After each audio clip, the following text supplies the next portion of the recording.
এই মোবাইল ফোনের মেমোরি চাপারটা নষ্ট হয়ে গেছে। তো এই ধরনের মেমোরি চাপারগুলো নষ্ট হয়ে গেলে কীভাবে চেঞ্জ করা যায় সেটা আমি দেখাচ্ছি। তো আমি একটু পেস্ট লাগিয়ে এই মেমোরি চাপারটা খুলে নিচ্ছি। নষ্ট চেম্পারটা আমি খুলে নিলাম। এরপরে হালকা একটু পেস্ট দিয়ে এই জায়গাটা ভালোভাবে সোল্ডারিং করে নিতে হবে। এই জায়গাটা সোল্ডারিং করলে হবে কি, অল্প হিটের মধ্যে ঠিকঠাকভাবে যে চেম্পারটা লাগাবো সেটা ধরবে। তো আমি ভালোভাবে এটাকে সোল্ডারিং করে নিচ্ছি। তো হয়ে গেল। এই সাইডটাও আমি একটু করে নিচ্ছি। এরপরে একটা চেম্পার এখানে বসিয়ে নেব। যে দেখুন ঠিকঠাকভাবে বসাইতে হবে, কোনো যেন আঁকাবাঁকা না হয়।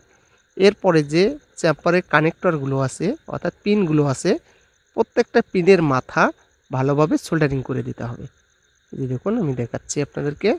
এই জায়গাটা আরও ভালোভাবে করতে হবে, কারণ যেহেতু লাইনটা এই দিক দিয়ে যাচ্ছে। তো এই যে দেখুন এই জায়গাটা সুন্দরভাবে একদম ঝালাইগুলো লাগিয়ে নিতে হবে, যেন কোনো প্রকারের লুজ কালেকশন না থাকে।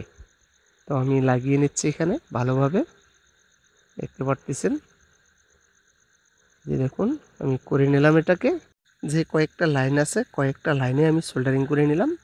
এরপরে এই যে দেখুন চারপাশের যে মাথাগুলো এগুলো সোল্ডারিং করে দিতে হবে।